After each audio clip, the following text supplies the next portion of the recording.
Hello and welcome to the Types of Collisions revision video from scienceworksheets.co.uk. Please like, subscribe and comment to support the channel. There are two main types of collisions that can occur in momentum: elastic collisions and inelastic collisions. An elastic collision is one where both momentum and kinetic energy are conserved. So this means the total kinetic energy before the collision is equal to the total kinetic energy after the collision.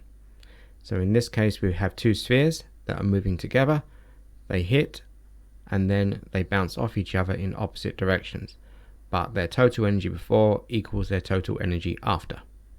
In an inelastic collision, the momentum is conserved, but the kinetic energy is not conserved.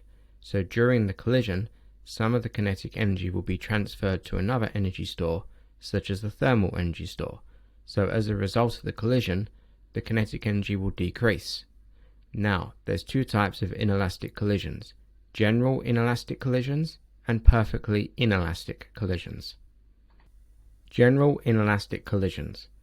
An example would be a ball hitting the wall. The ball bounces off and doesn't stick to the wall, but after the collision the ball has less kinetic energy, so therefore its velocity decreases. It has decreased from 5 meters per second to 4 meters per second.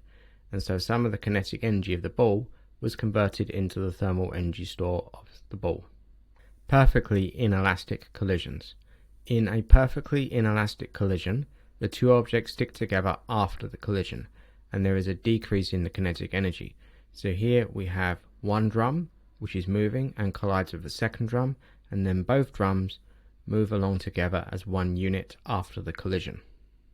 Thank you for watching. See our revision notes, practice questions at our website. The link is in the description.